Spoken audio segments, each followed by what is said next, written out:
Então, antes de mais nada, eu queria só falar que esses símbolos que estão ali embaixo é porque eu fiz um curso pelo Exército de 1 ano, depois eu fiz 1 ano na Clínica Jorge Jaber, que inclusive é do vídeo que eu coloquei no grupo, e agora eu estou aqui junto com vocês no Ideal. Tá bom?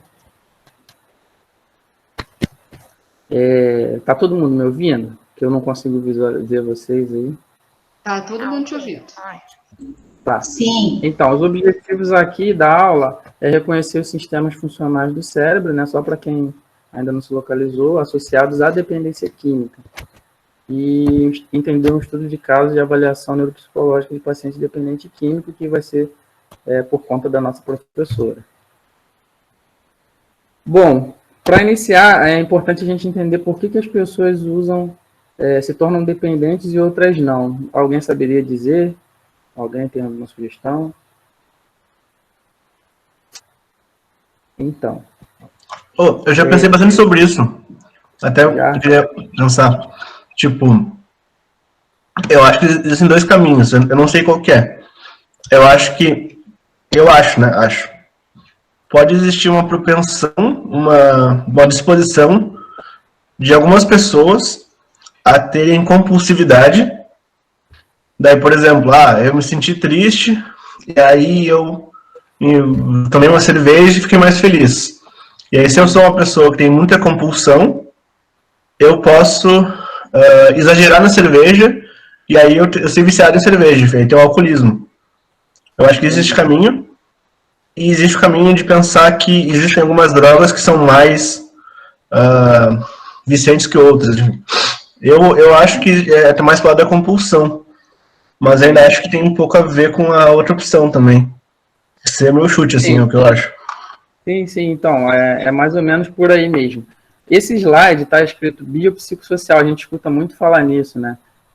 E a questão é que existe a questão biológica, né, que as pessoas têm para desenvolver a dependência química, que hoje em dia, inclusive, nem é mais chamado de dependência química, né? Mais à frente eu vou passar isso.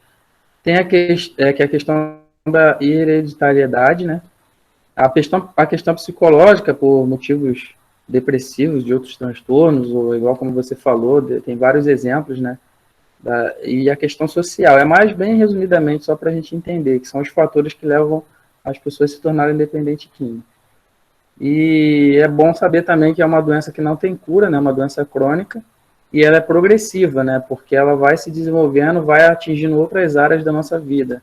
E não somente a nossa vida, né? A pessoa que está envolvida, o adicto, né? que é conhecido como adicto, ele acaba atingindo todo o entorno dele, né? A família, as pessoas no trabalho e tudo mais.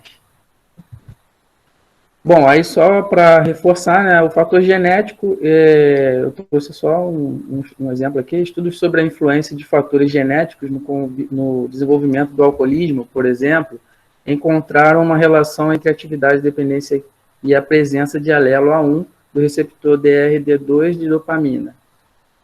O que ele quer dizer? Que as pessoas que possuem esse alelo, né, que trouxeram da hereditariedade, eles têm baixa responsabilidade à dopamina, né? Dopamina baixa, né? No organismo deles, né? E por conta disso eles têm a maior chance de desenvolver os quadros, nesse caso aqui é o exemplo do álcool, né? Então esse é um exemplo de fator genético. O fator psicológico e os aspectos psicológicos envolvem dificuldade de lidar com frustrações e resolver problemas, traumas da infância, sintomas de depressão, tristeza sem motivo, quadros de ansiedade ou qualquer outro sentimento ligado ao psicológico. E o fator social, a busca por aceitação em um determinado grupo de amigos, como exemplo, né, comunidade próxima ao tráfico de drogas. Lá no Rio de Janeiro tem muito. Então, é só para vocês terem uma dimensão, né, da complexidade desse assunto, né. Bom, e sobre como as pessoas têm dificuldade de identificar, né, de saber como que eu sei que um indivíduo ele é adicto, né, é dependente químico. Então, antes de 2013, do DSM-5, que é o Manual de Transtornos Mentais, né, ele definia, ele separava desse jeito que está aí. Uso, ainda não causa problemas na saúde ou na vida social da pessoa, ou abuso, quando começa a causar alguns problemas, né, e a dependência quando a pessoa já está no fundo do poço. Em resumo, seria isso, né? Só que hoje em dia já é diferente. Então, eles diferenciaram o abuso o abuso não existe mais, né? Porque, na verdade, é chamado de transtorno pelo uso de substâncias. Então, por que isso? Eu entendo que os especialistas, os estudiosos, né, eles, eles querem facilitar e aproximar mais a questão da aceitação, né? A pessoa tem a dificuldade de aceitar que ela tem, acaba relaxando mais nesse sentido e vai postergando, né? Tem pessoas que têm problemas sociais já. Eu tenho tio na família, tenho exemplos no trabalho de pessoas que têm problemas, mas ela não, ela acha que ela é usuária, né? Então, enfim, é mais complicado. Então, eles agora definiram como transtorno pelo uso de substâncias. E aí, ao invés de ser daquele jeito, agora é dependência leve, moderada ou grave, né? E aqui vem falando as características, né, do adicto, né? E as pessoas geralmente têm dificuldade também de entender isso. E essa questão da neurobiologia eu achei interessante porque ela facilita esse entendimento, facilita bastante.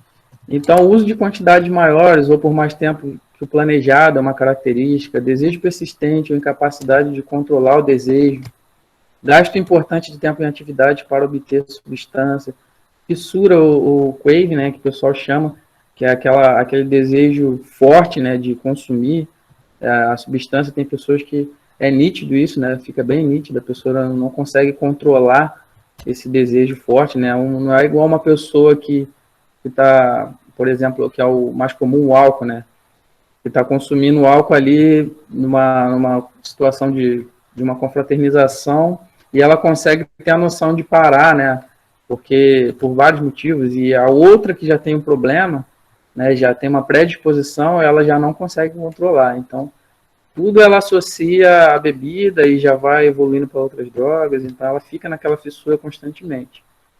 Deixa de desempenhar outras atividades, né, atividades sociais, ocupacionais ou familiares, continuar o uso, apesar de apresentar problemas sociais ou interpessoais, isso aqui também é bastante comum, e o uso de situações em exposição a risco, que foi o caso dele. Depois ele começou a se envolver com tráfico e acabou sendo preso, né? E a pessoa não quer nem saber, ela quer saber da droga apenas. A tolerância é uma das coisas bem evidentes, que a pessoa ela começa a precisar de maior quantidade para poder ter o mesmo efeito que ela teve da primeira vez. E a abstinência, quando é retirada a substância, a pessoa deixa de usar, sendo internada ou não, ela tenta parar e ela começa a ter crise de abstinência, né? Que são os sintomas em decorrência da falta da substância. E nesse manual agora eles incluíram a síndrome de abstinência também da maconha e da cafeína. Aqui é o exemplo a explicação da tolerância que eu falei, né? Uma forma mais técnica, né? A estimulação acentuada e crônica da área tegmental ventral, né, que eu vou explicar depois mais para frente, entretanto, causa uma resposta homeostática. O sistema de recompensa dopaminérgico sofre uma regulação no sentido de redução da resposta. Essa adaptação leva ao fenômeno de tolerância a uma droga. É preciso mais e mais da substância para obter o efeito desejado, ou necessário. E aqui está a síndrome de abstinência, né? A pessoa, quando tem a descontinuação da administração, ela tem ali alguns exemplos ali na foto que eu coloquei, né? A sensação de depressão, insônia, fadiga, cefaleia, irritabilidade, dentre outros, né? E ela necessita utilizar. Os efeitos da abstinência, tem os estudos de neuroimagem que eles conseguiram comprovar isso, né? Pesquisadores analisaram a fissura utilizando vídeos com imagem relacionada à droga e compararam os vídeos neutros com estímulos eróticos, cenas tristes ou alegres. E observou-se que, em algumas regiões cerebrais, usuários crônicos de cocaína, por exemplo, né, têm o fluxo sanguíneo diminuído, avaliado nas PEC, e esse dado é semelhante aos observados em algumas alterações psiquiátricas, como psicose e mania. Só para vocês terem uma noção da gravidade que é, né? Depois que a pessoa se torna adicta, ela acaba realmente precisando da droga para o resto da vida, né? né? Não tem cura, uma doença crônica, e ela vai precisar. A ciência não descobriu ainda a cura, né, para essa doença. Existe o tratamento para ela, mas ainda, cientificamente falando, não tem a cura. E o que são drogas, afinal, né? Qual é a definição? Toda substância capaz de alterar o funcionamento natural de um organismo, de acordo com a OMS, né? Drogas de modo geral. Mas o que são drogas psicoativas? Qual é a diferença? São substâncias capazes de gerar mudanças fisiológico-comportamentais, agindo especialmente no sistema nervoso central. Então, essa é a maior diferença, alterando o psiquismo. Alguém quer falar alguma coisa aí? Até então tá tudo bem? Não, tô de boa por enquanto. Tá. Então, aqui, eu vou passar agora para vocês uma animação sobre tudo que eu falei até esse momento aqui, só para vocês entenderem melhor, e eu beber um copo d'água aqui. E esse vídeo é bem pequenininho.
Então, pessoal, vocês conseguiram perceber as características que são os critérios do DSM-5?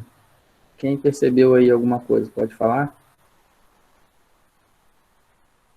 O efeito cada vez mais rápido, a necessidade cada vez maior.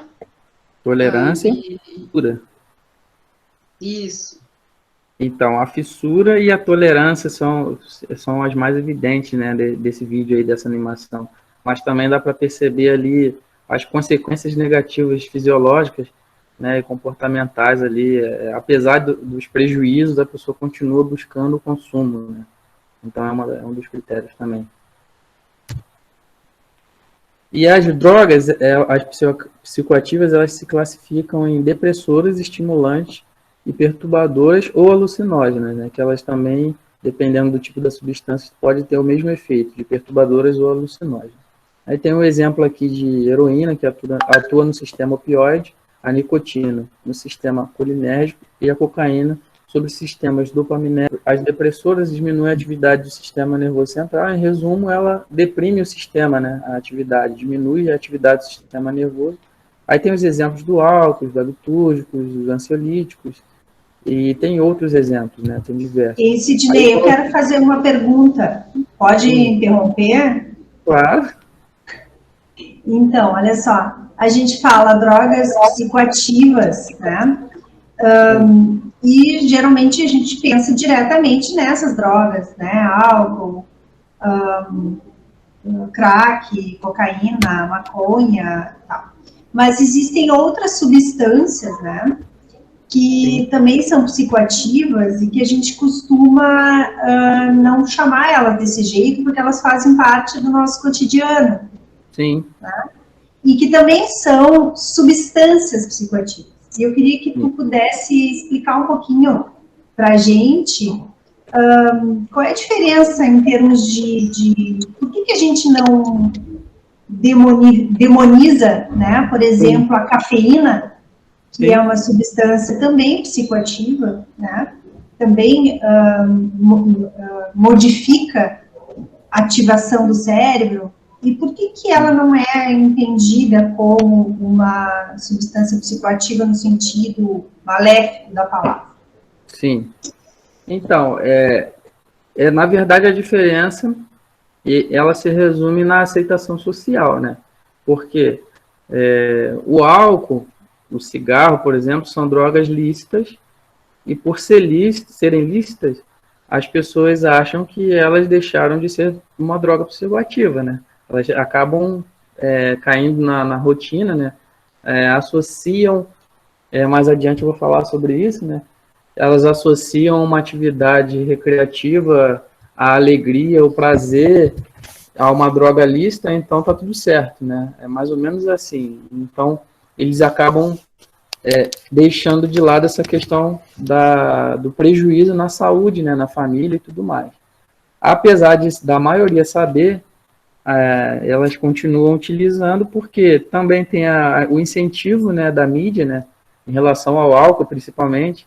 Há muitos anos atrás tinha do cigarro, né, e foi feito um trabalho em cima disso para diminuir o consumo do cigarro. E antigamente era bem pior nas mídias sociais, né? Eles associavam o sucesso ao consumo do cigarro, por exemplo. Então as pessoas, O cigarro era visto como status, como isso, charme, como da classe beleza. A. Geralmente sempre era as mulheres mais bonitas estavam Isso, fumando. estava do lado da propaganda. Uma mesa com o pessoal fumando era tudo da sociedade, era coisa. Fazia com que a pessoa achasse que aquele cigarro transformava ela naquilo ali. Exatamente. Teve um tempo eu dei uma estudada nessa parte aí e era como se voltasse o foco do mundo para aquele status gerado pelo cigarro, assim, era bem puxado mesmo. Na época daquele... Me lembrei só de algumas expressões que às vezes a gente ouve as pessoas dizerem. Já várias vezes eu ouvi as pessoas dizerem assim, alguém pergunta, tu fuma? E a pessoa diz, olha, tentei muito, mas não consegui. Né? Ou seja, teve uma época em que fumar era sinônimo de status, era bonito, era chique, era sensual. Né? Lembram das piteiras que as mulheres usavam, né? Aquilo era um sinônimo de sensualidade, né? Então, as pessoas, elas tentavam, elas forçavam a barra para fumar, né? E hoje em dia, ainda esse comportamento existe em relação ao álcool, principalmente. Né? Isso. Porque eles acabam associando, né? É a mídia, né? Faz parte da propaganda. E também essas drogas, as lícitas, elas têm um retorno muito grande, né? Falando da parte financeira. Então, é a nível mundial. Então, para eles tirarem isso daí das pessoas que já está aí, não sei quantas décadas, né? Que as pessoas consomem álcool, porque ela é lícita. O cigarro diminuiu bastante, mas o álcool ainda persiste, né? A droga mais consumida do mundo atualmente é o álcool. E entre as lícitas, né? E a maconha é a mais consumida entre as ilícitas. Entre essas duas aí, são as mais consumidas, né? Só que uma é lícita e a outra é ilícita. Então é mais essa questão mesmo aí. Não sei se eu deixei claro aí. Essa questão da aceitação social.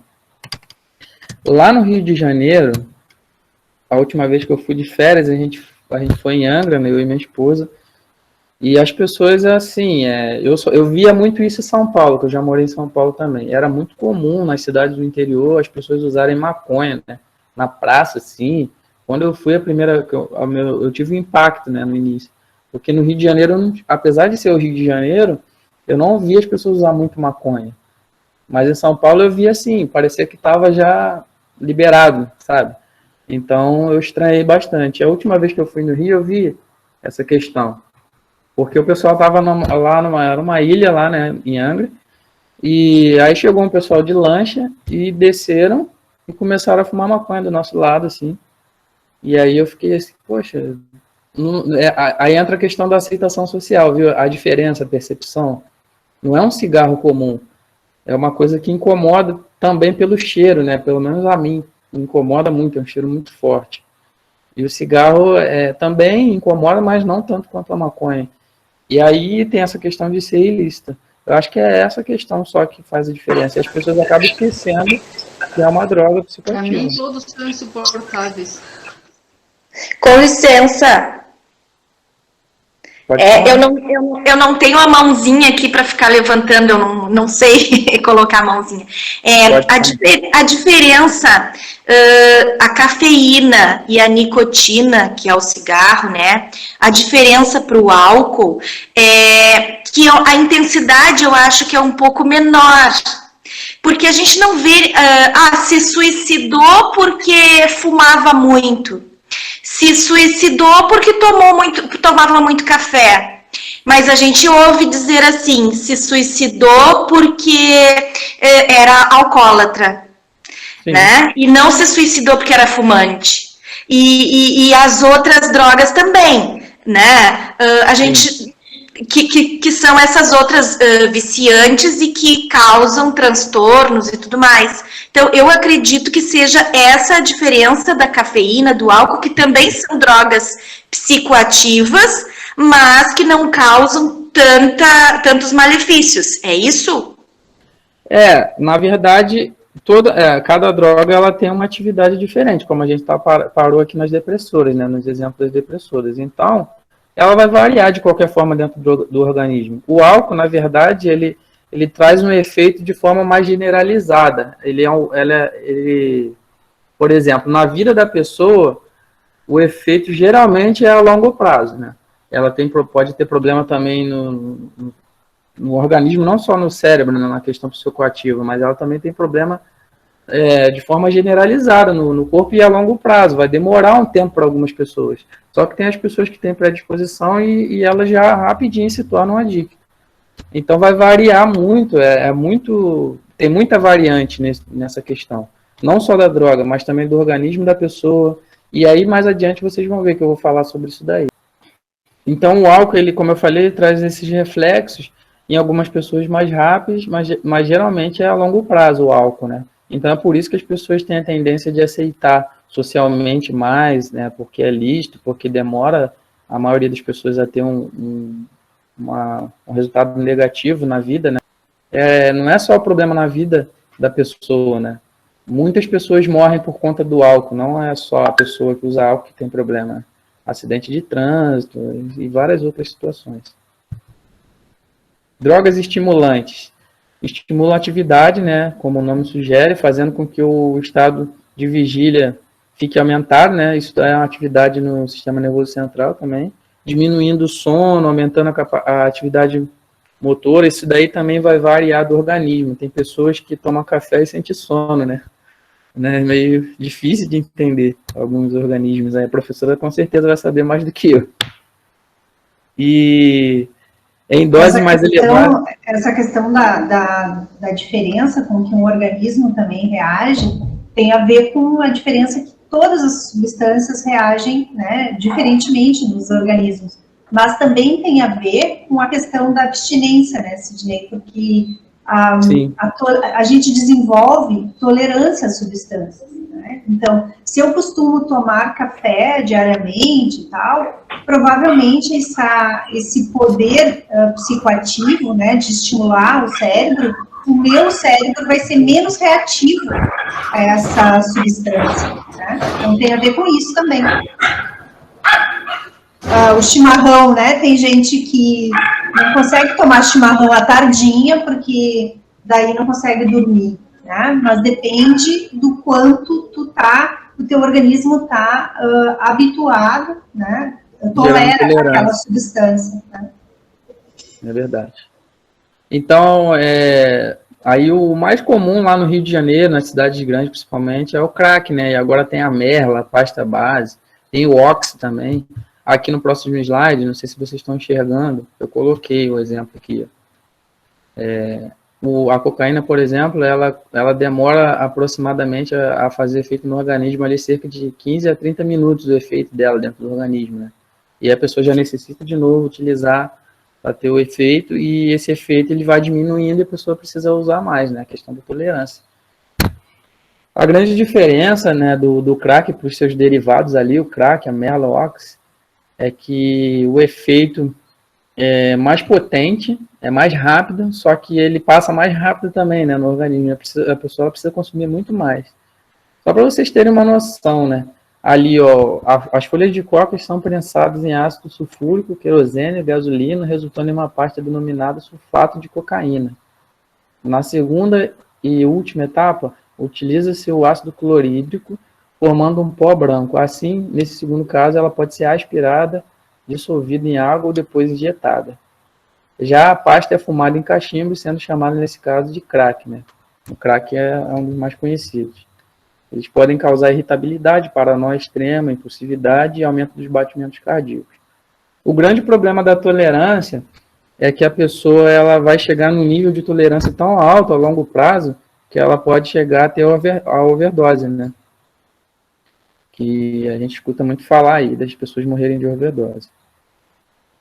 Sobre as drogas perturbadoras, elas produzem uma mudança qualitativa no funcionamento do sistema nervoso central. Assim, as alterações mentais que não fazem parte da normalidade, como, por exemplo, os delírios, ilusões e alucinações, são produzidos por essas drogas. E, por incrível que pareça, né, a segunda mais consumida entre as ilícitas, a primeira é a maconha, né? Que pode trazer desde a sensação de calma, relaxamento, até angústia, deficiência da memória e concentração. E, ocasionalmente, perturbações visuais e auditivas. O estado de pânico também. Sobre a maconha, eu acredito que é uma das mais complexas que eu já estudei até hoje. Que ela tem a questão do THC e do CBD, né? Tetrahidrocanabiol e o canabidiol. Por quê? As pessoas, elas acham... Tem estudos que já comprovaram cientificamente que traz um benefício e também tem um malefício. Só que as pessoas têm essa dificuldade de entender qual é a diferença. Não é simplesmente pegar e fumar maconha que você vai ter o benefício, não é simplesmente isso, né?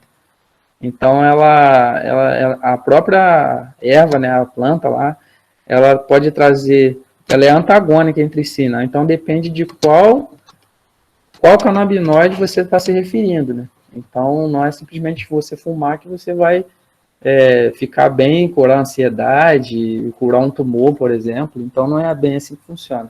Ela pode trazer ali, como no caso do THC, paranoias, delírios, esquizofrenia, a longo prazo, claro, transtorno de ansiedade, queda de pressão arterial, diminuição do aprendizado. E, positivamente falando, né, do CBD, ele é usado hoje em dia para tratamento de Alzheimer, AVC, Parkinson, ansiolítico e anti-inflamatório. Então, tem vários estudos em cima da maconha.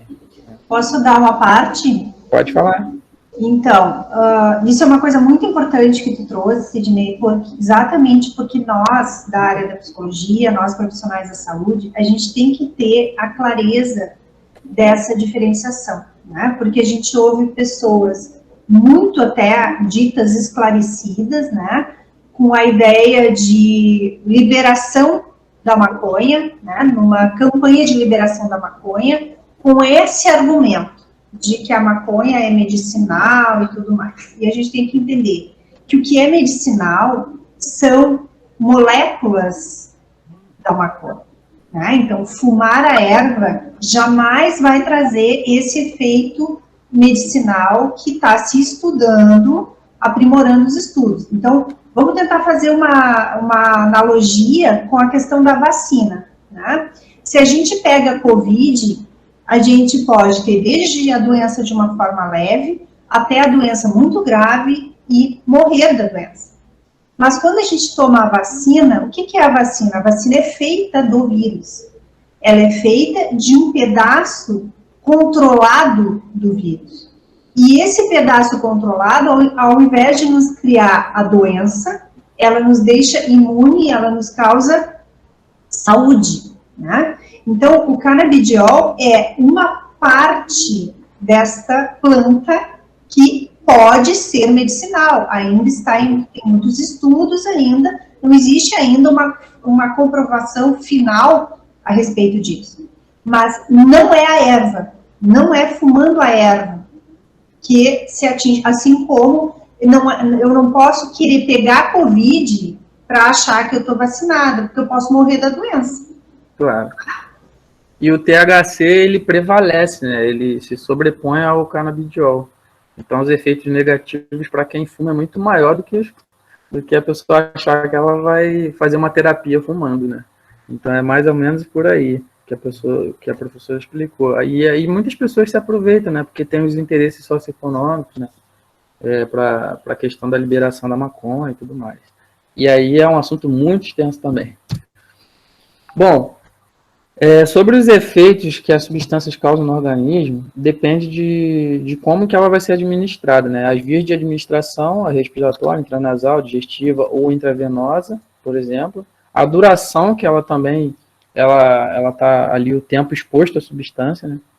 Vai variar também os efeitos e a velocidade com que chega no sistema nervoso central. E a frequência, diz respeito aos intervalos que se dão entre períodos de consumo da substância. Isso tudo é a variação que pode acontecer. E aqui começa o assunto da nossa aula de hoje. Querem fazer alguma pergunta aí? A professora quer falar alguma coisa até aqui?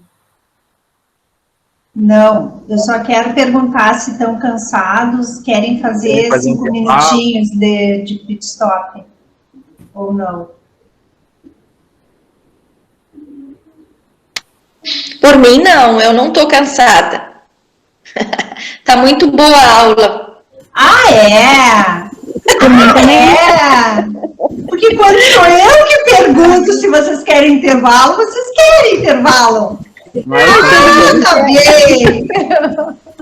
Tá bom. Eu fico feliz, porque o assunto é grande mesmo, então vamos embora. Então vamos embora. Bom, o que essas substâncias elas têm em comum, na verdade?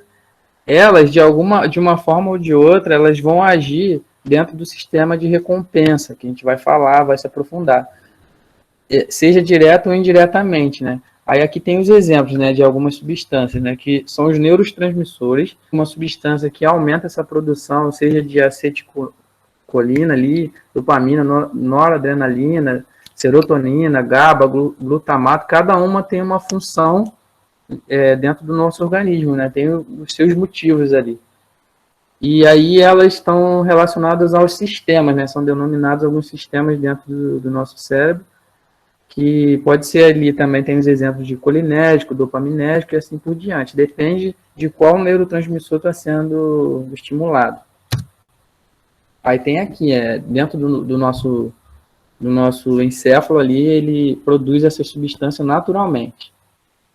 Então tem ali o exemplo ali da maconha, os opioides, nicotina, alucinógeno, né? Temos uma farmácia, né, como o pessoal fala aí mais vulgarmente falando.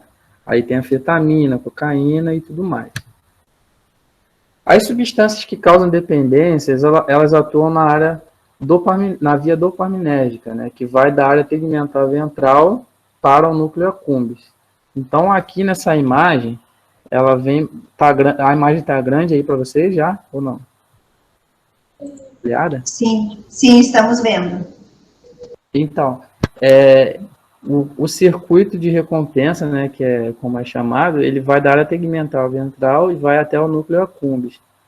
E aí, depois ele vai para o córtex pré-frontal, que está ligado, cada uma tem uma função, né? A área tegmental ventral, ela é onde está a concentração de dopamina que é produzida pelo nosso organismo, né? Os neurônios ali vem da substância negra. Se eu tiver errado, me corrigem, professora. A substância negra, ela produz a dopamina e vai para a área tegmental ventral, que é onde se concentra, e ela é estimulada para o núcleo accumbens, e vai gerar a sensação de prazer, né, ao ser humano. E depois ele vai para o córtex pré-frontal, e é conhecido como via dopaminérgica. Lógico que esse sistema ele não funciona somente nesse trajeto, né? Ele envolve também outros caminhos ali, que envolve a amígdala, por exemplo, que tem ali o hipocampo, que é relacionado à memória, então tudo acaba trabalhando de forma conjunta, né? E aí a gente vem aqui para um exemplo de um experimento que foi feito com ratos, né? Se eu não me engano, na década de 60, que os estudiosos fizeram um estudo assim com a heroína para ver a ativação da via dopaminérgica no encéfalo de um rato. Então eles colocaram eles dentro de um local onde eles prepararam o local com uma alavanca e fizeram microinfusões em certas drogas, lógico, com uma intervenção cirúrgica ali, né? Para poder fazer estímulos elétricos na área de prazer do rato, né? Que é onde? No núcleo accumbens, né? Diretamente no encéfalo. E eles conseguiram mapear onde essas substâncias agem para causar a dependência. Então, toda vez que o rato, eles colocaram, por exemplo, água e comida e esse estímulo para ele. Toda vez que ele chegava na alavanca, né, para ativar a alavanca, era injetado no encéfalo dele uma quantidade de heroína. E ele começou a sentir o prazer, né? Aí ele começou a entender, associou a alavanca à droga. Então, é mais ou menos assim que funciona também com o ser humano, né? Com a adicto. Ele associa uma atividade à droga. É um futebol que ele quer ir e ele lembra da cerveja.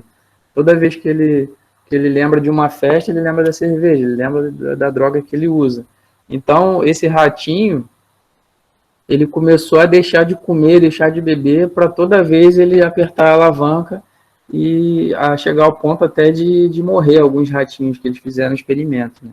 E eles fizeram depois que eles fizeram o mapeamento, eles perceberam, né, com microinfusões, que o local onde estava sendo ativado no cérebro ali, onde estava a concentração de dopamina, era no núcleo accumbens.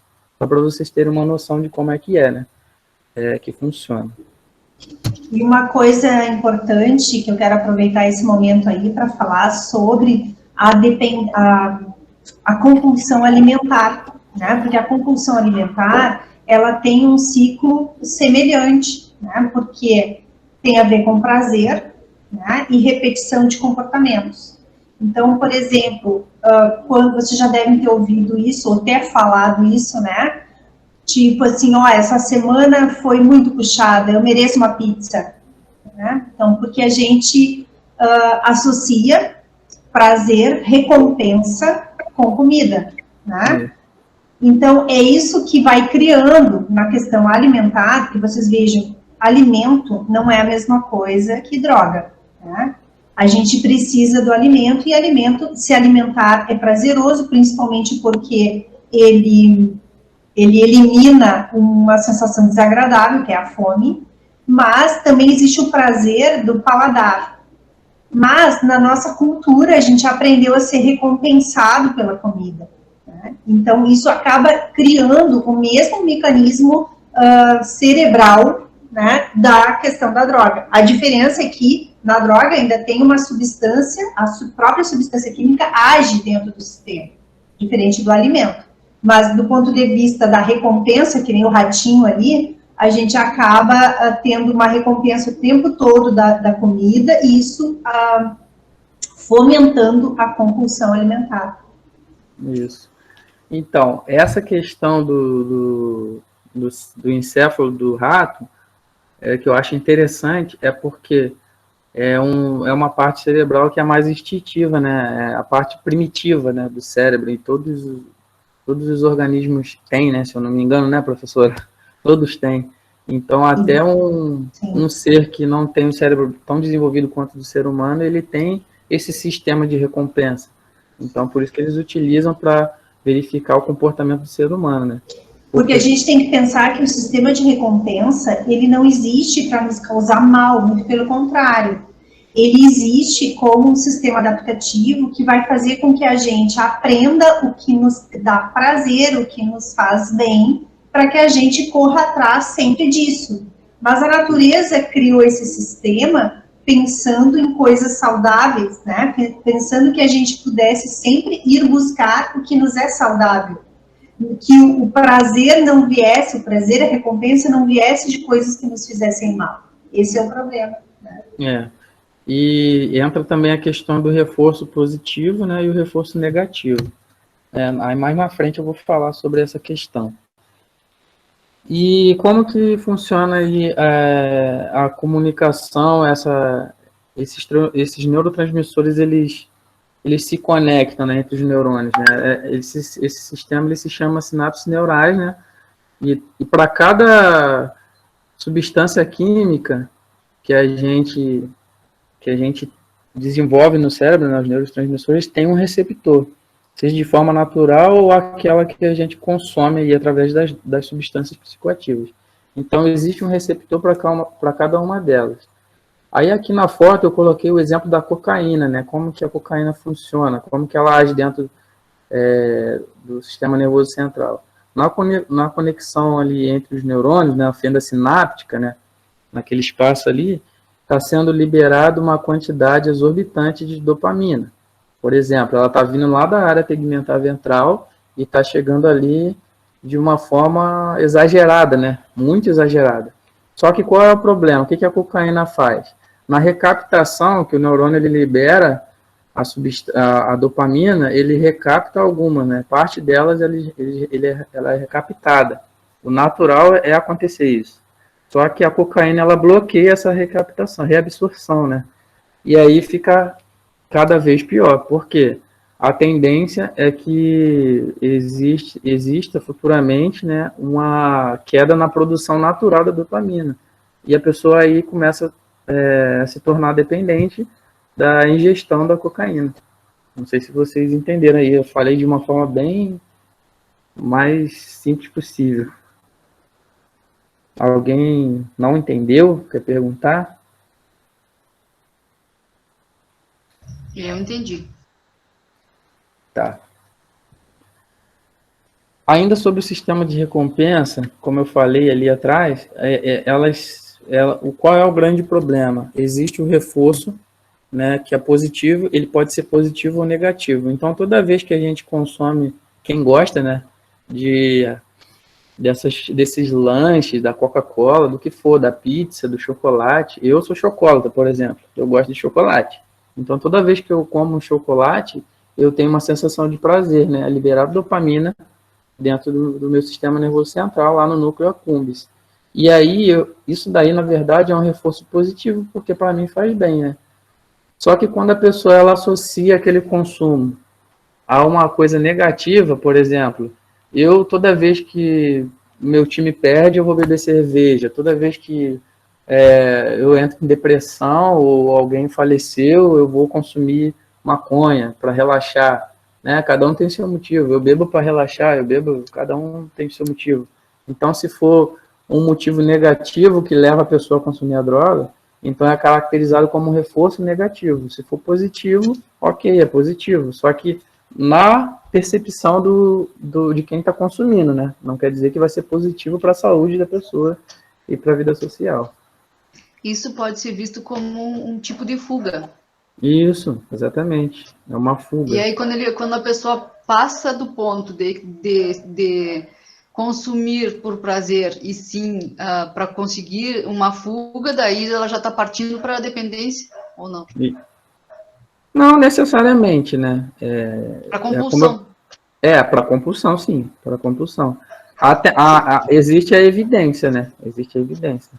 Mas quem vai determinar que ela é uma pessoa dependente, que na verdade nem é mais esse termo hoje em dia, né? Com transtorno por uso agora, quem vai definir isso daí é o psiquiatra especialista em dependência química, né? E é uma equipe multidisciplinar, né? Na verdade, Sim. É bem complexo mesmo, não é tão simples quanto parece. E aí vem a questão da consequência ali embaixo, eu coloquei o aprendizado associativo, né? Conhecido também como neuroassociação. Então, é o exemplo que eu falei, a pessoa associa uma coisa à droga, né? A consumir a droga. E aí representa as alterações permanentes ou de longo prazo. No final, isso implica a recaída. Por que eu coloquei isso aqui? Porque quando a pessoa ela já está no tratamento, tem a oportunidade, né, conseguiu buscar tratamento, a recaída ela faz parte do tratamento. Por quê? Justamente por isso, porque o cérebro é como se ele tivesse programado, né? A pessoa ela está precisando consumir a droga, e aí é lógico que existem as medicações ali, as medicações que o psiquiatra ele vai utilizar quando a pessoa está para evitar a crise de abstinência, por exemplo. E aí ela pode falar. Se a gente fosse, assim, explicar para uma criança, assim, o que seria a dependência, a gente poderia, a dependência, né, todas as questões que constroem essa questão da dependência, ela está mais próxima de uma doença tipo o diabetes, que tu não nasce com, e aí tu vai ter, e aí tu desenvolve, e quando tu desenvolve, tu nunca mais deixa de ter, ou ela é mais próxima de, por exemplo, sei lá, daltonismo, que tu nasce daltônico, e tu vai ser daltônico, e é isso aí. Qual dos dois tipos ela se aproxima mais, a dependência? Eu não entendi porque você falou da criança, explicar para a criança. Não, é como se fosse explicar para uma criança, assim, de maneira bem simples, bem genérica, assim. Leigo. Tá. Tá, então, explicar o que é dependência, é isso que você quer saber? Seria mais próximo de alguma doença tipo diabetes, ou seria mais próximo de alguma coisa que tu nasce com, e aí é isso? Não. A dependência, a pessoa, é como eu falei lá no início, ela pode ter um problema de hereditariedade biológico, mas para explicar para a criança, eu fiz uma atividade com pré-adolescente no Rio de Janeiro uma vez, não fiz com nenhuma criança até hoje, mas que funcionou de uma maneira muito boa, né? É como quase lúdico, né? Quase lúdico ali. Eu peguei, eu até coloquei no grupo uma vez, eu preparei eles durante um mês, passei vídeos, filmes ali, com alguns exemplos e tal. E para definição de drogas, eu peguei exemplos de algumas substâncias, depois eu até posso compartilhar com vocês, e fiz um resumo de cada uma delas para eles gravarem, né? Que criança tem facilidade de aprender ali, os jovens, né? E aí gravar ali, tipo, uma frase para cada droga ali, né? E eles ficavam fazendo como se fosse um teatro. E aí eles ficavam definindo a característica de cada substância, só que se apresentando, como se ele fosse a droga, a substância, né? E aí tem uma mensagem subliminar. Mas para explicar para a criança, eu te confesso que eu nunca tive essa experiência de ter que explicar para a criança o que é droga. Né? Eu acho que eu faria... Eu não sou pai ainda, né? Mas eu acho que se eu tivesse que explicar, eu seria o mais objetivo possível, assim, no sentido de falar que é algo que não faz bem para a saúde e que a criança ela pode perder toda a família, tudo que ela tem por conta da droga. Aí, lógico, com o decorrer da idade, aí a gente vai fazendo alguns tipos de trabalho. Eu nunca tive essa experiência. Eu tenho uma priminha pequena, e aí geralmente a gente entra em alguns assuntos assim sobre abuso, sei lá, ou gritar, e a gente sempre entra em alguns assuntos. E aí eu pensei em levar isso para ela nos próximos dias, e aí eu fiquei pensando como a gente poderia fazer isso. Entendi. Então, Matheus, eu vejo assim, ó, um erro que eu acho que os pais cometem quando eles conversam com os filhos em relação à droga, é eles relativizarem a questão do experimentar, né? Porque geralmente as pessoas têm uma concepção que não tem problema, ou que é normal, que é esperado que um adolescente experimente. Só que, na verdade, nenhum de nós tem segurança a respeito desse experimentar. Então, não existe nenhuma droga que seja segura, no sentido de eu posso experimentar que não vai ter problema. Porque nós não sabemos como o nosso organismo vai reagir. né? Então, eu diria que para a gente explicar para uma criança, a gente precisa fazer alguns comparativos, né, para ela. Por exemplo, perguntar uma coisa básica para ela. Ó, esse copo aqui, né, pegar um copo lá, uma latinha e dizer assim, ó, se tu tivesse certeza que isso ia fazer mal para ti, ia te fazer mal, ia trazer danos, né, trazer prejuízos para o teu organismo, tu tomaria? Provavelmente a criança vai te dizer, não tomaria, se vai me fazer mal, eu não tomaria, né? Mas, aí a gente pode, né, dizer assim, e se tu não soubesse que iria te fazer mal e o gosto disso fosse bom? Aí provavelmente ela te diria que ela provaria, né? Então, essa é vamos dizer assim, uma analogia que a gente pode fazer com a criança para explicar a droga. A droga não é uma coisa que causa uma sensação ruim no primeiro momento, na maioria das vezes, né? Então, quando uma pessoa usa cocaína, ela usa maconha, ela sente no primeiro momento, a princípio, uma sensação boa. Só que esse bom traz malefícios importantíssimos para o organismo. Então, é isso que a criança tem que entender, porque se a gente disser para um adolescente que ele não deve fumar maconha, porque isso vai fazer um mal terrível, ele vai ver o amigo fumando e ficando zen. E aí ele vai dizer assim, meu pai está me mentindo, minha mãe não sabe nada, eu posso experimentar. Então, a gente precisa dizer para as crianças e para os adolescentes que a sensação é boa. Claro que é, mas é uma armadilha.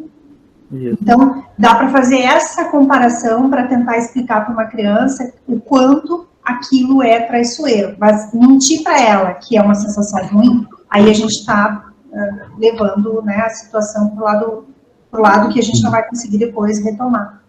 Eu tenho um amigo que uma vez falou uma coisa que eu nunca esqueci. Ele falou que o problema da droga é que de droga tem só um nome, porque é bom. Aí eu gravei essa frase. Mas lá no claro que é uma coisa imediata, né? É verdade. Lá no trabalho que eu fiz com as crianças, o nome do projeto é Profesp, né? E tem no Brasil todo também. E eu fiz questão também de deixar claro isso para eles, né?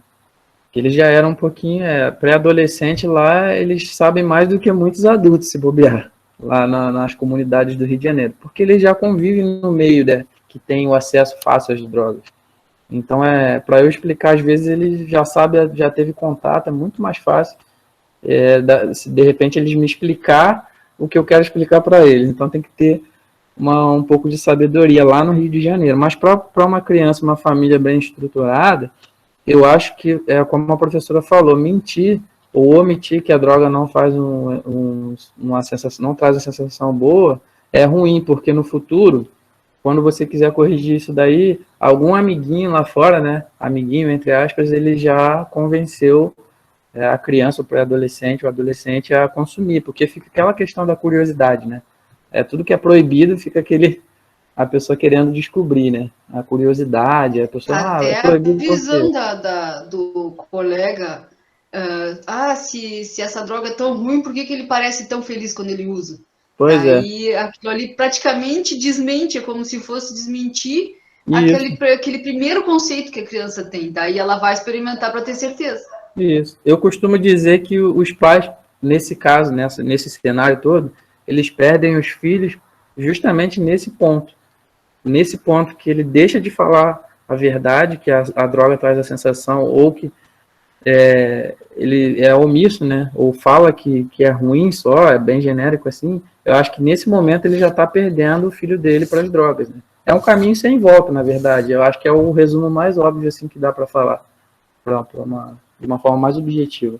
É um caminho sem volta, na verdade. É como a professora falou, hoje em dia não existe um exame para detectar se eu tenho uma predisposição. O único exame que é feito é utilizando. Então, como que a gente faz? Vai utilizar, vai experimentar, vai se arriscar? Eu acho que nesse sentido seria mais fácil de explicar para uma pessoa. Tá bom? Tem uma coisa que meu pai me falava às vezes. Ele passou a me falar isso depois de eu fazer 17 anos. Meus pais não bebem, não fumam. Nunca, assim. Acho que meu pai bebe uma vez a cada 3 anos, assim, quando tem alguma coisa. 2 copos de cerveja e não toma mais. E aí eu, né, tendo esse exemplo, né, não que seja um exemplo positivo ou negativo, mas tendo isso como exemplo, minha irmã também não, eu cresci com minha irmã, ninguém bebe. Então eu fui botar um óleo de álcool na boca com 17 anos e meio, assim. E aí tomei um pouco, achei meio azedo, tomei acho que foi uísque, sei lá. Aí não gostei e fui tomar de novo com 2 anos depois. E aí hoje em dia não tenho nenhuma vontade, meu paladar já não tem nada a ver, assim. E aí o pai sempre fala isso, assim, pelo exemplo, e ele nunca nem conversou sobre álcool, ele só não bebia. Ele até fala assim, né, tinha vezes que eu até queria beber, mas né, eu achei melhor não. E aí fez muita diferença, assim. E hoje em dia, assim, às vezes eu pego, vou tomar uma cerveja, tomo meio latão e já sei lá. Uma coisa, Matheus, disso que você está falando, é importante, assim, não só a questão do comportamento dos pais, mas até a própria concepção que os pais têm a respeito disso, porque há tempos atrás eu vi uma criança perguntar assim para o pai, por que os adultos bebem? E a resposta do pai foi para relaxar, né? Então, essa resposta, ela deixa bem claro para a criança que o dia que tu estiver tenso, o dia que tu estiver chateado, frustrado, isso vai te tirar dessa sensação. Então, a concepção que os adultos têm, né, de que por que eles bebem. Então, a resposta dessa pergunta, e obviamente, né, qual seria a resposta mais adequada, né? Sim, alguns adultos bebem para relaxar, outros adultos bebem porque gostam do gosto da bebida, outros adultos bebem porque precisam beber, né? Mas eu acredito que a resposta menos maléfica seria dizer que os adultos bebem porque gostam do gosto daquela bebida. Porque se a gente for pensar, a primeira vez que todos nós experimentamos uma bebida alcoólica, a gente não gostou do gosto. Verdade. A gente aprendeu a beber, né? Verdade. Tanto para a professora Lenise quanto para o colega, assim, ó, esses sistemas neurais têm semelhança quando é assim, ó, o fumante que tem enfisema pulmonar e não consegue deixar de fumar, o alcoólatra que tem problema no fígado, que me vem agora aquela doença, tá? E não consegue... Cirrose. Isso. E não consegue parar de beber. E o diabético que toma insulina e não consegue parar de comer o doce. Tem semelhança? É mais ou menos mesmo processo que ocorre nos neurônios? Quer responder, Sidney?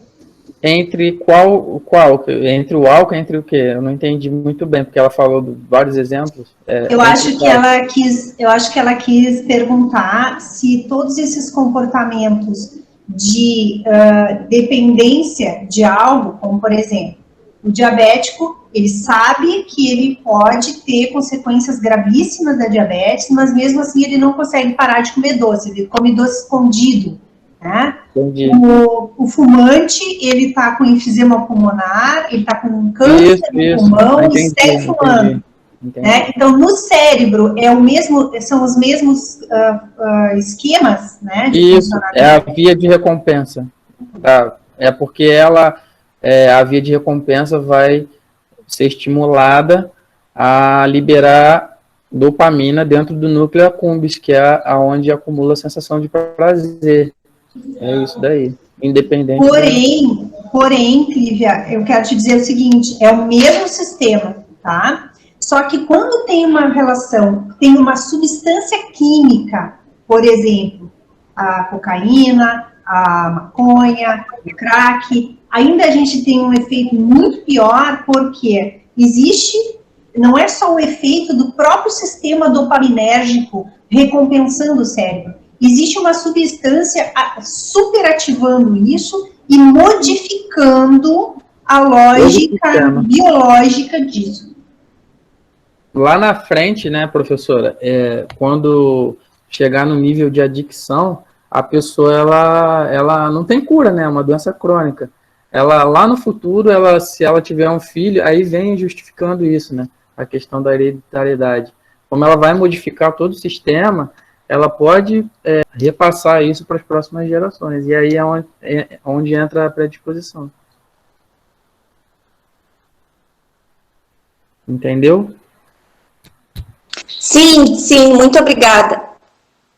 Tá, aí continuando aqui, a área tegmental ventral também é responsável pelas projeções dos neurônios para outras estruturas, como eu falei. Então, tem os exemplos aqui do hipocampo, né, que é a estrutura associada à aprendizagem e memória, a amígdala, né, a estrutura responsável pelo processamento do conteúdo emocional, estímulos ambientais, o sistema mesolímbico está relacionado ao mecanismo de condicionamento ao uso, né, e bem como a fissura, núcleo accumbens também. Então, ela acaba atingindo também outras estruturas dentro do cérebro, né? Mas aí aqui, ó, esse daqui que é o próximo, que fala do córtex pré-frontal, é o responsável pelas funções cognitivas, né? Como a gente já teve aula também das funções executivas, né? Também tem a ver, são as conexões com as outras estruturas do sistema límbico ligadas à atenção, memória, regulação da atividade cognitiva, emocional e pelo controle do impulso e da tomada de decisão, né, que tem tudo a ver com o usuário. O usuário, geralmente, ele tem a dificuldade, né, ele não tem o controle da impulsividade, né, ele não consegue mais raciocinar nada, porque ele vive em função da droga, praticamente. Então, quando atinge essa área do córtex pré-frontal, ele já está atingindo a área do cérebro que é a área mais desenvolvida que nós temos, né, que é o poder de decisão, de raciocínio e tudo mais. Aí eu coloquei aqui embaixo, complementei aqui já para ganhar tempo, sobre o consumo da droga antes do desenvolvimento do cérebro estar completo, né? Então, como o encéfalo ainda está em desenvolvimento, até depois dos 20 anos de idade, inclusive, aí eu coloquei a referência aqui, né? Jovens que consomem substâncias psicoativas antes dessa idade podem comprometer novas conexões neurais, né? Que é a formação dessa área do cérebro aí, que estão ligadas ao aprendizado. É por isso que há prejuízo no aprendizado, na memória, né, e compromete ainda mais os adolescentes, né? Existem estudos que comprovam isso daí. Não sei se a professora quer complementar alguma coisa. Ainda continuando, eu voltei aqui para a cannabis, como eu falei que ela é uma substância, uma das mais complexas que eu acho, né? Porque justamente nessa área, eu deixei para falar agora, que ela acaba abrangendo mais áreas do encéfalo, né? Mais neurotransmissores e tudo mais. Então, os receptores da canabinoides, né, são os CB1 e CB2, né? Aí tem aqui um estudo. Os cientistas descobriram que o receptor CB1 é um dos mais abundantes receptores associados a proteína G existentes no sistema nervoso central. O que ele quer dizer com isso? Que nós temos uma tendência, nós seres humanos, né, de ter uma recepção maior, temos mais receptores para o THC e o CBD, que é o caso da maconha, né? Então, ele está presente em maior densidade do córtex cerebral. O hipocampo, hipotálamo, cerebelo, gânglios da base, o tronco encefálico, medula espinhal e amígdala. Então, por isso que é bem aceito pelo organismo humano. E essa distribuição sugere parte dos efeitos da maconha. Aí eu coloquei um exemplo aqui dos efeitos da maconha, né, relacionado a cada área dessa daí do nosso encéfalo. O hipotálamo está ali, controla o apetite, os níveis hormonais, o comportamento sexual. Os gânglios da base associados à coordenação motora e iniciativa, o corpo estriado associado à previsão motora e cognitiva, as amígdalas cerebelosas responsáveis pela ansiedade, emoção e medo, neocórtex responsável pelas funções cognitivas superiores, pela integração da informação sensorial, o hipocampo, importante para a memória e para o aprendizado de fatos, sequências e lugares, e o cerebelo, centro de coordenação motora e do equilíbrio. Ainda tem o tronco encefálico e medula espinhal, importante no reflexo faríngeo e na sensação da dor. Ou seja, o resumo é que ela age em diferentes áreas do nosso encéfalo, por isso que ela é bem aceita. Tudo bem até aí, gente? Tudo bem. Tudo ok. Aí, para fechar essa parte do THC, da maconha, eu trouxe aqui um estudo da França, né, do Instituto Neurocenter, que desenvolveu, como sempre, os ratinhos, coitados, né, para analisar esse fenômeno. Os animais foram acostumados com o labirinto até saber percorrê-lo de cor. Então, eles treinaram os ratinhos, né, para eles saberem o caminho do labirinto. Depois que os pesquisadores injetaram THC no hipocampo dos ratos, né, com microinfusões, provavelmente, quando os ratos chapados voltaram ao labirinto, depois de injetar o THC, eles agiram como se nunca tivessem passado por ali. Então, eles perderam a noção, né, do caminho ali. Depois, os cientistas repetiram experimentos com ratos geneticamente modificados para não ter receptores de THC em suas mitocôndrias. Ou seja, ele modificou aqueles receptores que nós temos, né? Eles modificaram dentro do rato e eles tiraram o efeito, né? E o defeito da memória, né? Que está relacionado à memória, né? No caso do hipocampo, não ocorreu dessa vez com esses ratos, levando essas mitocôndrias para as placas de Petri, que é aquela plaquinha que eles usam nos microscópios, né? Para avaliar ali dentro dos laboratórios. E eles notaram que o THC interrompia o sistema de transporte de elétrons, que é uma etapa essencial no processo de produção de energia que ocorre dentro das mitocôndrias. Os neurônios do hipocampo com as mitocôndrias prejudicadas começavam a se comunicar menos entre si, e por isso formavam menos memórias. A mini-anamnésia causada pela maconha é como se fosse, então, um regime de racionamento de energia que os neurônios adotam para conseguir manter a sua atividade normal. E no final eu trouxe uma pesquisa canadense que foi feita em 2019, se eu não me engano, que não está dando para eu ver aqui o que eu escrevi aqui por causa do Google Meet, mas eu acho que foi em 2019, não sei se vocês estão enxergando aí, meta-análise, com 23 mil adolescentes, e eles perceberam que os usuários da maconha, em comparação com os que não utilizam, têm um risco 37% maior de desenvolver a depressão na idade adulta, e 50% mais chance de pensamentos suicidas também na idade adulta, e o risco triplicado na tentativa de suicídio na vida adulta. A dopamina está diretamente envolvida no controle do movimento na doença de Parkinson, na neurobiologia dos sintomas de esquizofrenia e na desordem de déficit de atenção e hiperatividade. Por isso, a compreensão da importância deste neurotransmissor no funcionamento normal do cérebro tem impactos fundamentais no tratamento dessas doenças neurológicas. Alguém sabe explicar, entendeu essa parte da doença de Parkinson e esquizofrenia? Por que está relacionado com a doença de Parkinson? Alguém quer falar aí?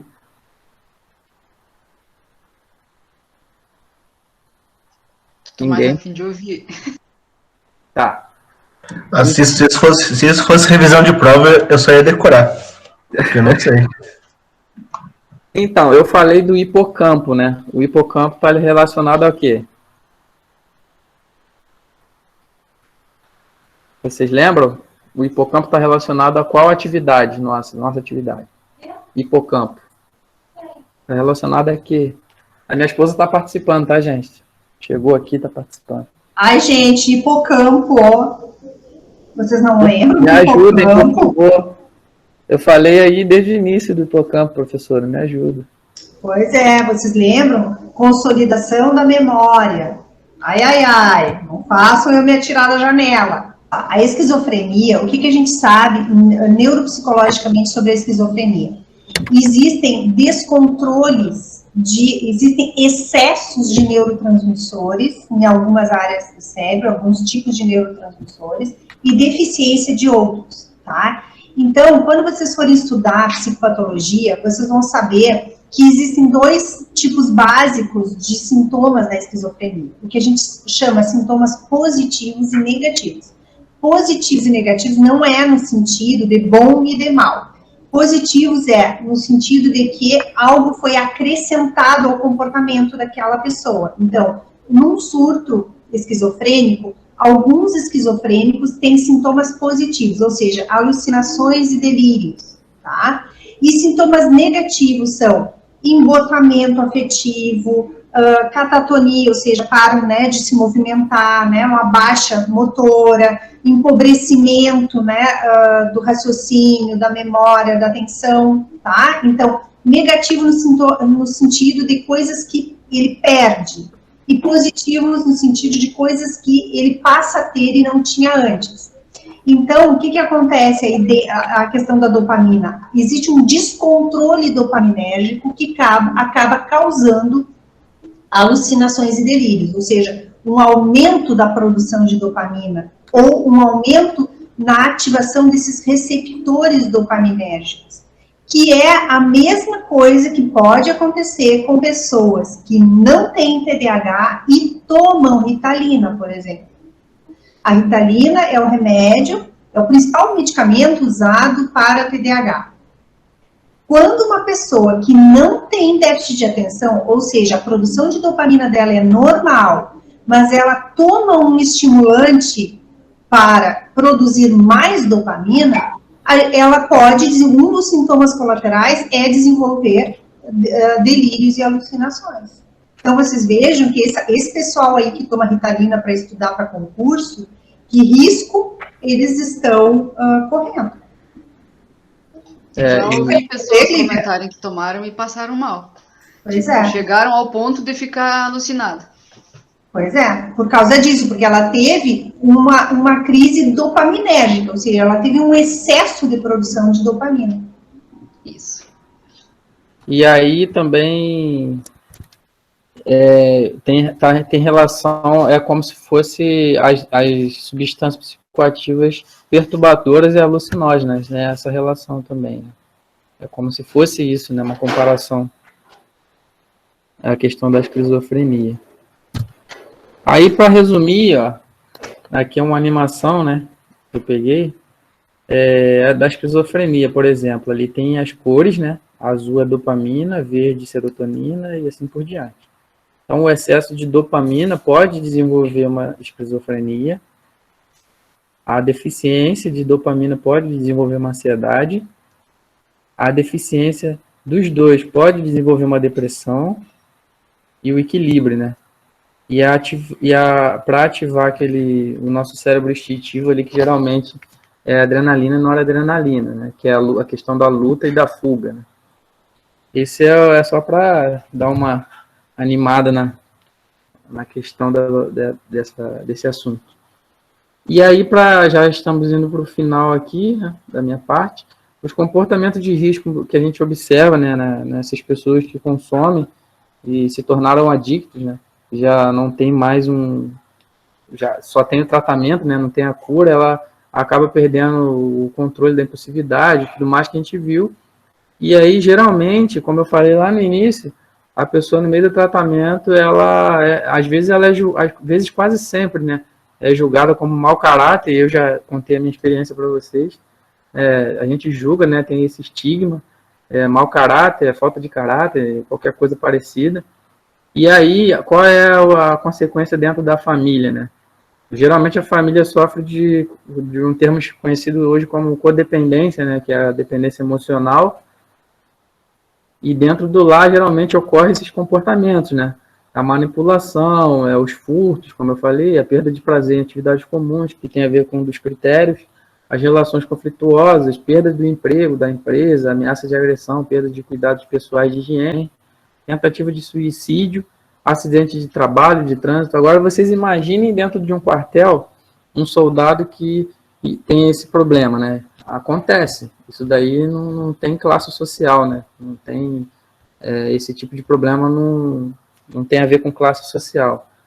E aí, imagine um soldado dentro do quartel que na maioria das vezes eles tiram um serviço armado, né? Sobre o efeito de uma substância psicoativa, né? Então, é uma situação muito delicada, um perigo iminente ali de causar um acidente, uma morte, né? Que pode ser fatal, né? E às vezes não tem volta, né? Na maioria das vezes, para a pessoa a doença não tem uma volta, né? Ela tem como tratar e permanecer tratando pro resto da vida. E essas consequências que decorrente dessa patologia aí, também pode atingir as pessoas ao redor, né? Aí tá aqui só para exemplificar, né, a questão da codependência. E aí a pessoa, ela manipula, rouba, faz tudo o que eu falei aí. Eu coloquei até uma teoria aí do triângulo de damas, né, que é conhecido como o herói, o vilão e a vítima, né? Tá animado aí no desenho, que todo mundo conhece. Então, geralmente, nesse tipo de relação, tem a figura da vítima, do vilão e do protetor, do herói, né? Então, aqui na figura está ilustrando a vovozinha protegendo o pintinho ali e o gato ali como vilão, né? Sempre tem essa relação. Por exemplo, pode ser a mãe protegendo o filho e o pai sempre perseguindo, né? Vamos dizer assim. Então, nesse tipo de relação, quando está envolvendo essa questão da substância, das drogas aí, da adicção, geralmente tem esse tipo de problema na família. E a família exerce um papel muito importante no tratamento. Por quê? Se ela não entender, se a pessoa próxima do usuário não entender como que funciona tudo isso que a gente falou hoje sobre esse assunto, dentro do encéfalo e tudo mais, como que funcionam esses comportamentos, que não é problema de caráter, que é uma doença reconhecida, então ela vai, ao invés de ajudar, ela pode prejudicar, né, o tratamento dessa pessoa. Então, por isso que é importante a participação da família no tratamento. Aí aqui eu coloquei alguns exemplos de pessoas famosas, né, para mostrar para vocês, né, fatos aí que aconteceram e que comprova que não existe classe social para esse tipo de problema, né? Então, às vezes a pessoa tem muito dinheiro e ela não tem saúde, né, não tem como se livrar desse problema, como outros, né, também. Como é o caso do Covid agora, né? Tem aquele ator lá que a gente gosta lá, muitas pessoas gostam, que está internado ali desde março. Qual o nome dele, amor? Paulo Ricardo, né? Paulo Gustavo. Então, essa questão não é como se fosse o Covid, não tem classe social, né? Mas, no início, eu entendo que a pessoa que escolhe usar droga, no início, ela tem uma escolha, mas depois dessa fase inicial, ela não tem mais escolha, porque, na verdade, ela está como se fosse um computador, programada para buscar constantemente aquela sensação de prazer. E aí, para concluir, eu deixei aqui uma frase, né? A ação das drogas que atuam sobre o sistema de recompensa cerebral pode levar ao desenvolvimento da dependência química, né? Uma coisa que resume tudo que a gente viu, independente da substância psicoativa. Aí eu deixo meu contato aí para vocês, todo mundo já tem meu contato. E se a professora me autorizar, depois eu passo uma pesquisa aí de opinião para vocês me avaliarem. Tá bom, gente? Eu acho que é isso. Beleza, valeu. Que aulão, hein? Que aula. Vocês não esperavam por essa, né? Olha só, a Francine, eu acho que levantou a mão aí. Acho que ela quer fazer uma pergunta. Sim, eu queria saber, então, que é um tratamento, então, para a vida inteira. No caso, não tem uma alta. Deixa eu fechar aqui a apresentação. Peraí. Pode falar, Francine, agora eu tô... Eu tinha feito ali no chat, mas eu acho que tu não viu. Não vi nada. Então, no caso, se não tem cura, se a pessoa faz o tratamento certinho e depois para por achar que tá bem, ela consegue não usar mais nada ou acaba voltando a usar? Existe uma alta disso ou é um tratamento para a vida inteira? Hoje em dia a ciência ela não tem cura, não tem definição de cura para esse tipo de patologia. Então a pessoa ela vai fazer o tratamento. O que acontece? Lá nesses grupos mais que é conhecido no mundo inteiro, Alcoólicos Anônimos, Narcóticos Anônimos, eles têm uma frase que eles usam muito, né? Eu estou limpo há tantos dias, não sei se vocês já ouviram. Eu estou limpo há 10 dias, eu estou limpo há 2 anos. Então, cada um tem uma história e cada um tem um tempo. Tem pessoas, né, relato de pessoas que depois de vários anos ela tem uma recaída. E ainda tem um fenômeno que acontece, eu esqueci agora qual é o termo, que a pessoa está há muitos anos sem utilizar a droga e ela tem aquela sensação de prazer como se ela tivesse utilizado a droga. É bem complexo. E aí a tendência é que ela tenha uma recaída mesmo, porque é como a professora falou, o sistema, o organismo, ele foi modificado. Ele foi modificado e ela está vulnerável, né, constantemente. Então, é por isso que nos Alcoólicos Anônimos e nos tratamentos nas clínicas que adotam esse tipo de essa técnica, né, que é conhecida como Minnesota, né, dos 12 passos lá, eles adotam essa medida, que a pessoa ela tem que sempre estar ali se cuidando. Aí tem as medidas, né, de evitar os locais que ela frequenta. Acho que é uma técnica que é conhecida como enfrentamento. A professora deve saber mais do que eu sobre isso. E aí ela tem que saber enfrentar essas dificuldades de acordo com a realidade dela, para evitar a recaída. Então, gente, assim, como qualquer doença crônica, exige cuidado para a vida toda, né? Então, se a gente pensar, por exemplo, no diabetes, é um tratamento que requer cuidados para sempre, né? Então, uma pessoa com esta situação, além do tratamento inicial, que é um tratamento de crise, né? Um tratamento de desintoxicação, de autocontrole, depois que ela estiver completamente restabelecida, ela vai precisar para a vida toda exercer esse autocontrole, porque o organismo dela vai puxá-la para isso sempre. E então existe uma série de novas técnicas, estratégias, né, cognitivo e comportamentais para autocontrole.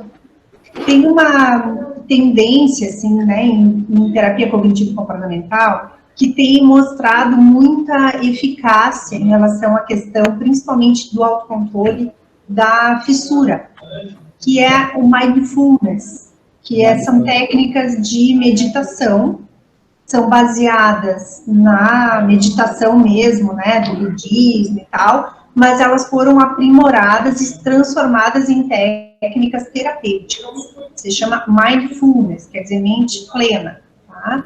E essa técnica, ela tem sido cada vez mais usada, pesquisada, e ela não tem mais nenhuma dúvida, existem uma série de evidências clínicas e evidências de pesquisa sobre a sua eficácia no autocontrole, né, dos usuários, das pessoas dependentes químicas.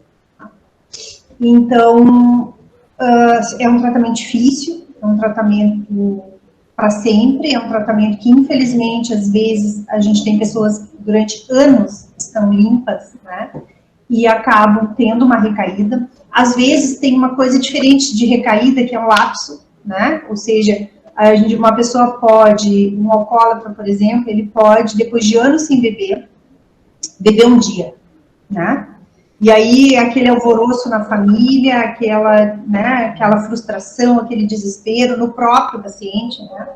Só que aquilo se deteve a um dia e ele volta, né, no outro dia, né, ao seu tratamento e a sua abstenção da bebida, né? E recaída é quando a pessoa, durante um período, ela volta ao comportamento anterior de uso, tá? Mas é muito difícil, não sei, né, Sidney, da minha experiência como profissional, não só minha pessoal, né, de atendimento de pacientes com esse tipo de transtorno, mas também a minha experiência de ler, né, de ver, é muito difícil que uma pessoa com essa situação, com essa condição, durante a sua recuperação, ela não recaia algumas vezes ou ela não tem alguns lapsos. Por que é importante a gente entender isso? Porque a gente não pode perder a credibilidade de um tratamento quando uma pessoa tem uma recaída, porque isso é esperado. É muito mais esperado que uma pessoa, um dependente químico, se recupere ao longo de um determinado tempo, com alguns lapsos e algumas recaídas, do que a gente imaginar que no primeiro tratamento ele vai aderir completamente e nunca mais vai usar droga. Isso é muito improvável, né? Então, se a gente está num tratamento de um dependente, A gente tem que saber se frustrar, mas levantar, né, quando a pessoa recai, porque é muito mais provável que ele vá recair do que não. Verdade.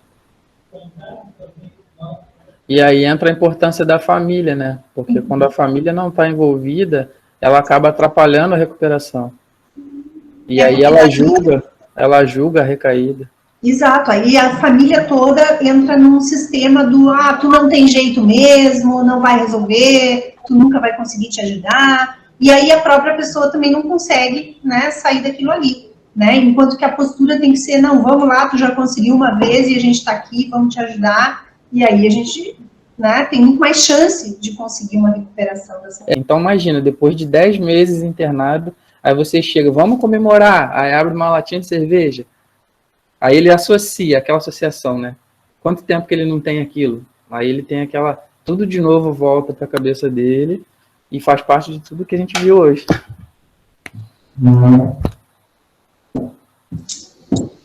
Gente, Sidney, muito obrigada.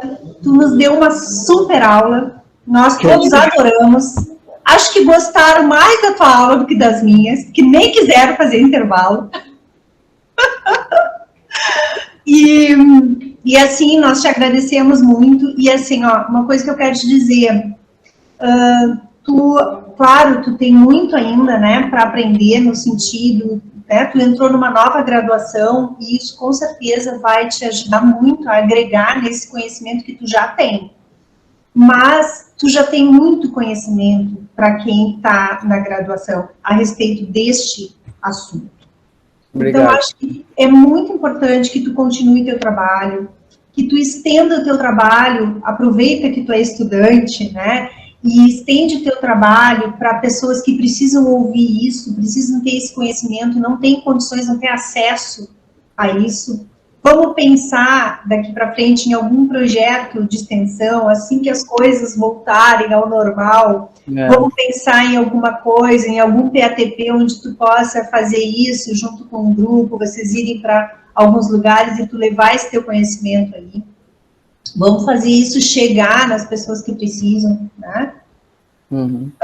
Como é importante a gente poder dividir, poder compartilhar as coisas que a gente sabe, porque nós sabemos que a gente vive num país onde as pessoas não têm acesso à saúde mental, principalmente porque a saúde mental é a área da saúde mais negligenciada, exatamente por esses preconceitos todos. Então, quando a gente tem algo para oferecer, a gente tem que fazer a nossa parte, né, de fazer essas informações chegarem a quem precisa.